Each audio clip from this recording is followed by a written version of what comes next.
श्री गणेश जी महाराज की जय। परम पूज्य श्री गुरुदेव की जय। प्रभु श्री लक्ष्मी नारायण महाराज की जय। श्री सत्यनारायण भगवान की जय।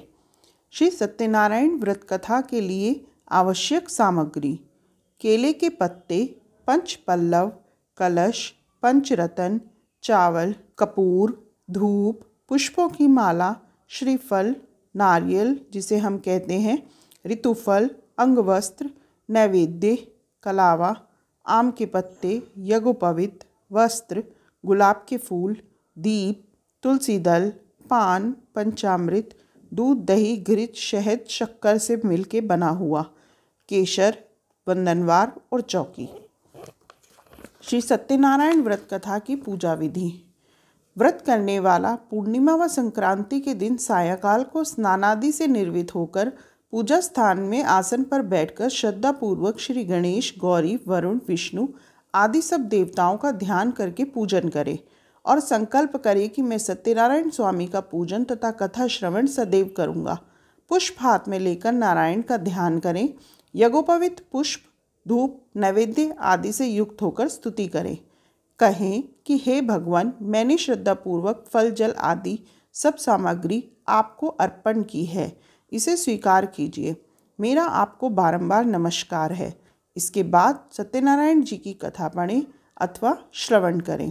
श्री सत्यनारायण व्रत कथा का प्रथम अध्याय। एक समय नैमिषारण्य तीर्थ में शौनक आदि 88,000 ऋषियों ने श्री सूत जी से पूछा, हे प्रभु, इस कलयुग में वेद विद्या रहित मनुष्य को प्रभु भक्ति किस प्रकार मिलेगी तथा उनका उद्धार कैसे होगा? इसलिए हे मुनिश्रेष्ठ, कोई ऐसा तप कहिए जिससे थोड़े समय में पुण्य प्राप्त हो तथा मनवांछित फल मिले। यह कथा सुनने की हमारी इच्छा है। सर्वशास्त्र ज्ञाता श्री सूत जी बोले, हे वैष्णवों में पूज्य, आप सबने प्राणियों के हित की बात पूछी है। अब मैं उस श्रेष्ठ व्रत को आप लोगों से कहूँगा जिस व्रत को नारद जी ने श्री लक्ष्मी नारायण जी से पूछा था और श्री लक्ष्मीपति ने मुनिश्रेष्ठ नारद जी से कहा था। सो ध्यान से सुने। एक समय योगीराज नारद जी दूसरों के हित की इच्छा से अनेक लोगों में घूमते हुए मृत्यु लोक में आ पहुँचे। यहाँ अनेक योनियों में जन्मे हुए प्रायः सभी मनुष्यों को अपने कर्मों द्वारा अनेक दुखों से पीड़ित देखकर सोचा कि इस यत्न के करने से निश्चय ही प्राणियों के दुखों का नाश हो सकेगा। ऐसा मन में सोचकर विष्णु लोक को गए।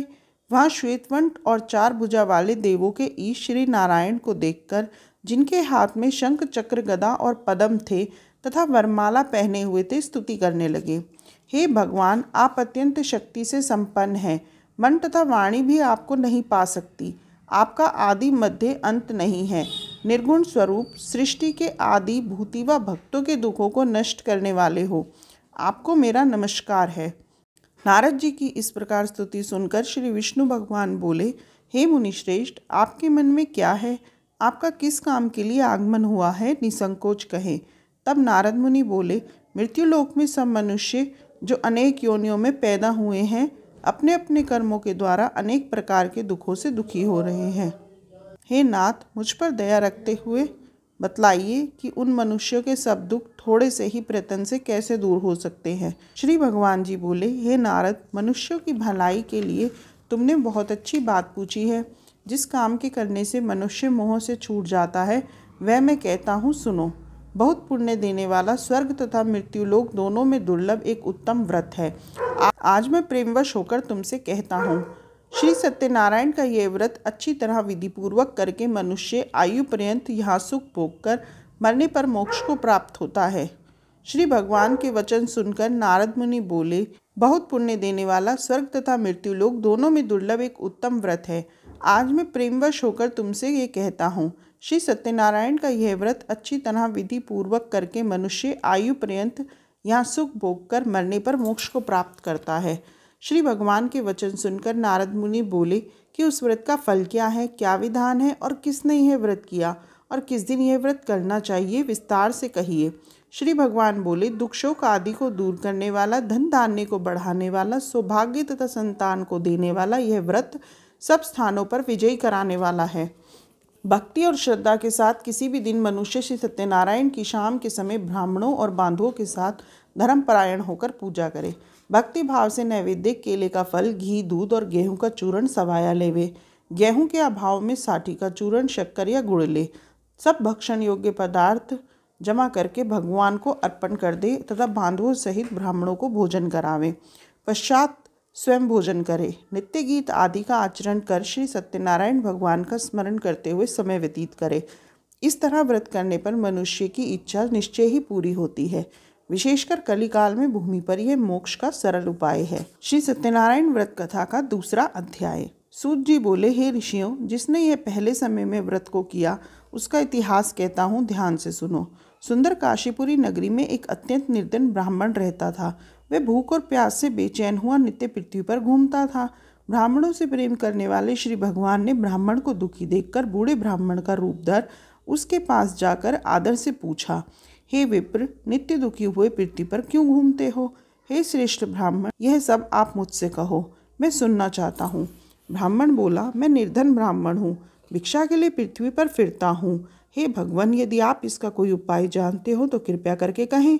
वृद्ध ब्राह्मण बोला कि श्री सत्यनारायण भगवान मनवांचित फल देने वाले हैं, इसीलिए हे ब्राह्मण, तू उनका पूजन कर, जिसके करने से मनुष्य सब दुखों से मुक्त हो जाता है। ब्राह्मण को व्रत का सारा विधान बतलाकर बूढ़े ब्राह्मण का रूप धारण करने वाले श्री सत्यनारायण भगवान अंतर्ध्यान हो गए। जिस व्रत को वृद्ध ब्राह्मण ने बतलाया है, मैं उसे जरूर करूँगा। यह निश्चय करने पर उसे रात में नींद भी नहीं आई। वह सवेरे उठ श्री सत्यनारायण के व्रत का निश्चय कर भिक्षा के लिए चला। उस दिन उसको भिक्षा में बहुत धन मिला, जिससे बंधु बांधवों के साथ उसने श्री सत्यनारायण का व्रत किया। इसके करने से वह ब्राह्मण सब दुखों से छूटकर अनेक प्रकार की संपत्तियों से युक्त हुआ। उस समय से वह ब्राह्मण हर मास व्रत करने लगा। इस तरह श्री सत्यनारायण भगवान के व्रत को जो करेगा वह सब पापों से छूटकर मोक्ष को प्राप्त होगा। आगे जो पृथ्वी पर श्री सत्यनारायण का व्रत करेगा वह मनुष्य सब दुखों से छूट जाएगा। इस तरह नारद जी को श्री सत्यनारायण का कहा हुआ यह व्रत मैंने तुमसे कहा। हे विप्रो, मैं अब और क्या कहूँ? ऋषि बोले, हे मुनीश्वर, संसार में इस ब्राह्मण से सुनकर किस किसने इस व्रत को किया, हम वह सब सुनना चाहते हैं। इसके लिए हमारे मन में बड़ी श्रद्धा है। सूत जी बोले, हे मुनियों, जिसने इस व्रत को किया है वह सब सुनो। एक समय ब्राह्मण धन और ऐश्वर्य के अनुसार बंधु बांधवों के साथ व्रत करने को तैयार हुआ। उसी समय एक लकड़ी बेचने वाला बूढ़ा आदमी आया और बाहर लकड़ियों को रखकर ब्राह्मण के मकान में गया। प्यास से दुखी लकड़हारा उनको व्रत करते देखकर ब्राह्मण को नमस्कार करने लगा कि आप ये क्या कर रहे हैं और इसके करने से क्या फल मिलता है, कृपया करके मुझसे कहो। ब्राह्मण ने कहा, सब मनोकामनाओं को पूरा करने वाला यह श्री सत्यनारायण भगवान का व्रत है। इसकी ही कृपा से मेरा यह धन धान्य आदि की वृद्धि हुई है। ब्राह्मण से इस व्रत के बारे में जानकर लकड़हारा बहुत प्रसन्न हुआ। चरणामृत ले और प्रसाद खाने के बाद अपने घर को गया। लकड़हारे ने अपने मन में इस प्रकार का संकल्प किया कि आज गांव से लकड़ी बेचने से जो धन मिलेगा उसी से श्री सत्यनारायण देव का उत्तम व्रत करूंगा। यह मन में विचार कर वह बूढ़ा आदमी लकड़ियां अपने सिर पर रखकर जिस नगर में धनवान लोग रहते थे ऐसे सुंदर नगर में गया। उस रोज वहां पर उसे उन लकड़ियों का दाम पहले से दुगना और चौगुना मिला। तब वह बूढ़ा लकड़हारा दाम ले और अति प्रसन्न होकर पक्के केले की फली, शक्कर, घी, दूध, दही और गेहूं का चूर्ण इत्यादि श्री सत्यनारायण भगवान के व्रत की कुल सामग्रियों को लेकर अपने घर गया। फिर उसने अपने भाइयों को बुलाकर विधि के साथ भगवान श्री सत्यनारायण जी का पूजन और व्रत किया।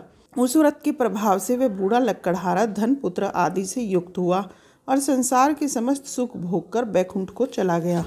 श्री सत्यनारायण भगवान का तीसरा अध्याय। सूत जी बोले, हे श्रेष्ठ मुनियों, अब आगे की कथा कहता हूँ, सुनो। पहले समय में उल्कामुख नाम का एक बुद्धिमान राजा था। वह सत्यवक्ता और जितेंद्रिय था। प्रतिदिन देव स्थानों पर जाता तथा गरीबों को धन देकर उनके कष्ट दूर करता था। उसकी पत्नी कमल के समान मुखवाली और सती साध्वी थी। भद्रशिला नदी के तट पर उन दोनों ने श्री सत्यनारायण का व्रत व पूजन किया। उस समय वहाँ एक वैश्य आया। उसके पास व्यापार के लिए बहुत सा धन था।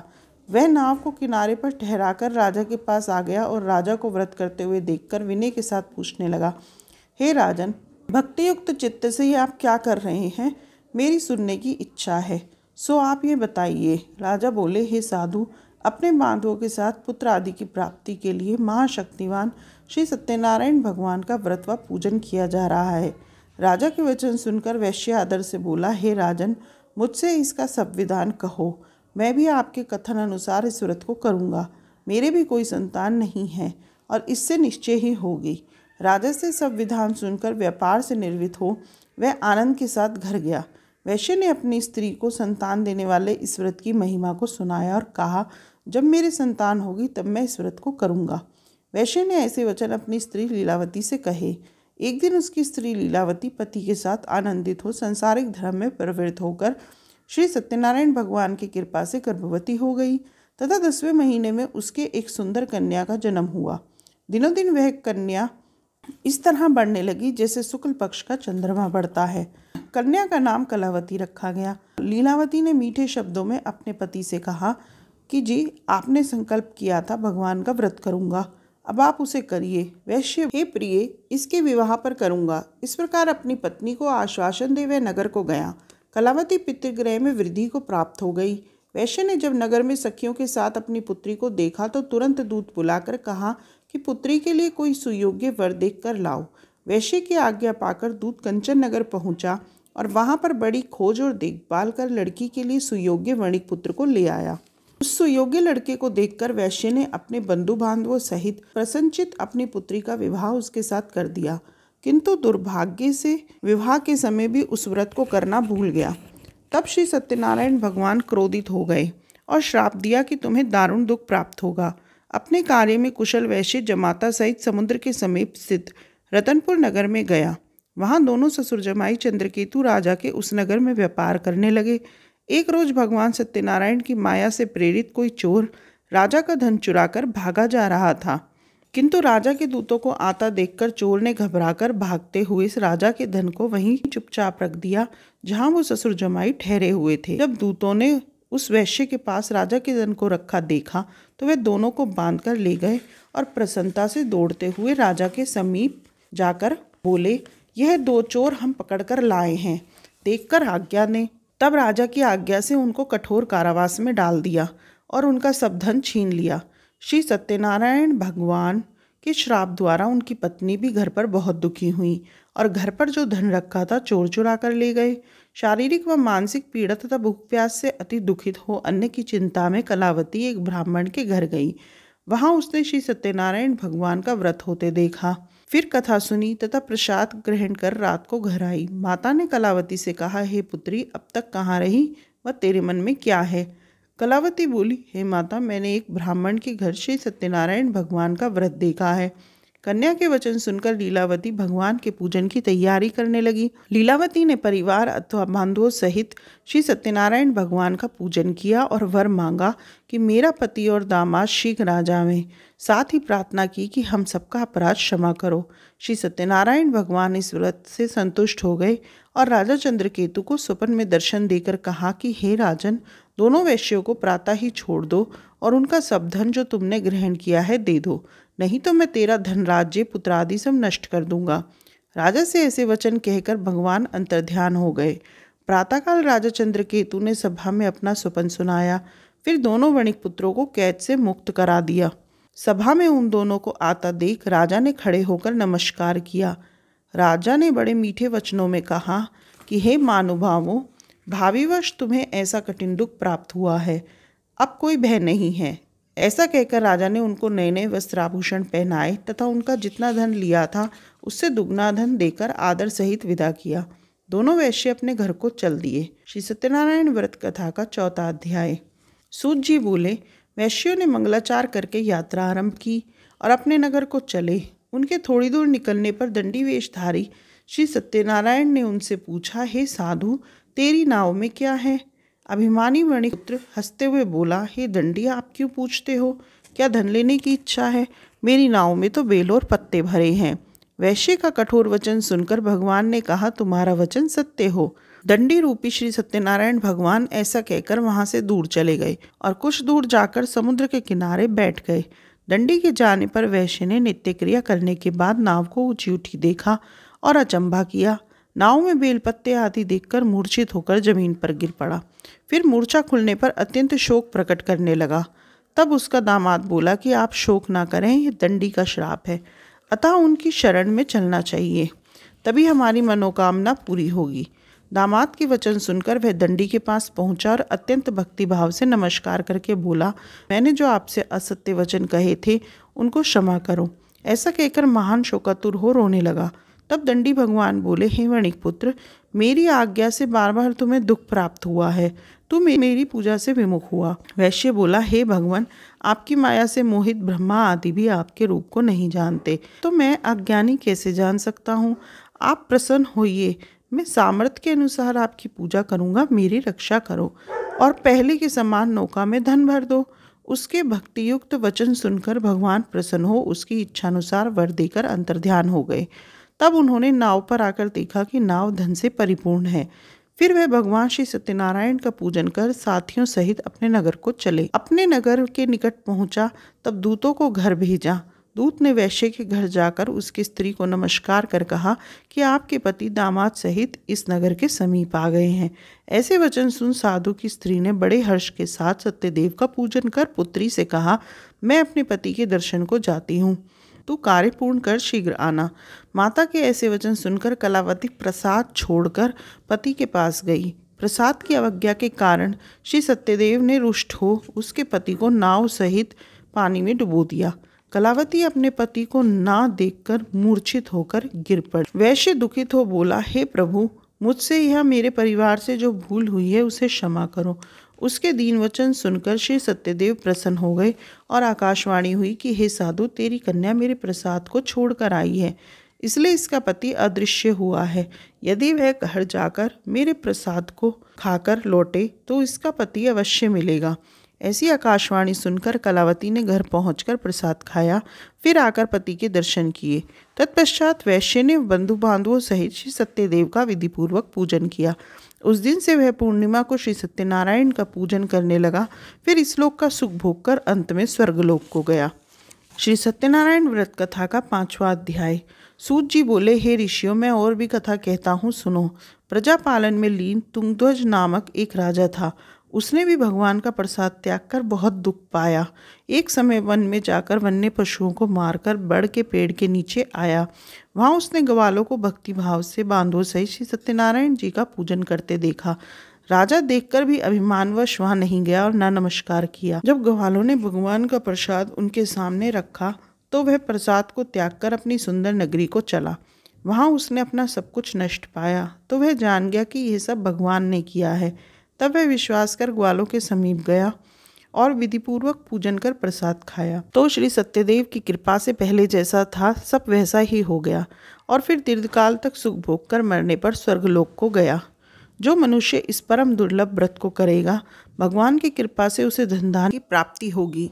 निर्धन धनी और बंदी बंधन से मुक्त होकर निर्भय हो जाता है। संतानहीनों को संतान प्राप्ति होती है तथा सब मनोरथ पूर्ण होकर अंत में बैकुंठ धाम को जाता है। जिन्होंने पहले इस व्रत को किया, अब उनके दूसरे जन्म की कथा कहता हूँ। वृत्रशतानंद ब्राह्मण ने सुदामा का जन्म लेकर मोक्ष को पाया। उल्कामुख नाम का राजा दशरथ होकर बैकुंठ को प्राप्त हुआ। साधु नाम के वैश्य ने मोरध्वज बनकर अपने पुत्र को आरे से चीरकर मोक्ष को प्राप्त किया।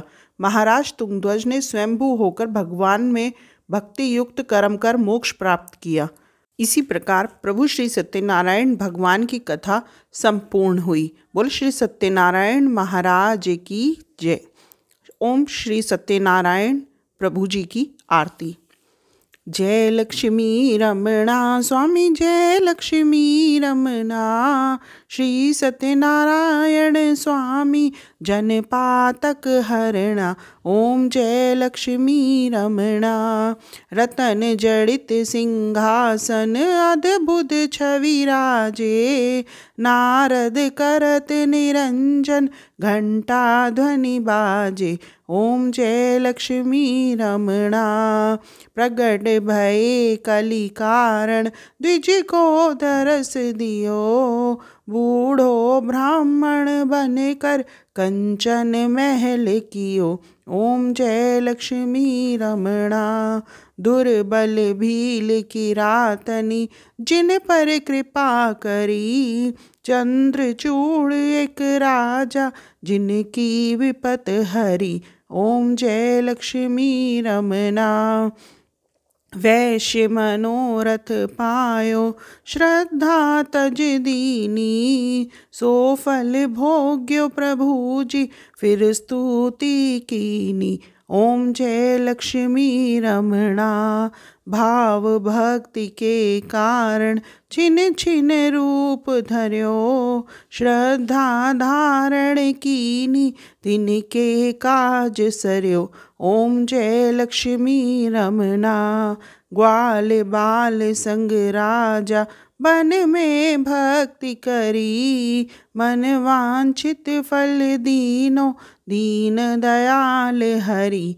ओम जय लक्ष्मी रमणा, चढ़त प्रसाद सवायो कदली फल मेवा, धूप दीप तुलसी से राजी श्री सत्य देवा। ओम जय लक्ष्मी रमणा। श्री सत्यनारायण जी की आरती जो कोई जन गावे, कहत शिवानंद स्वामी सुख संपत्ति पावे।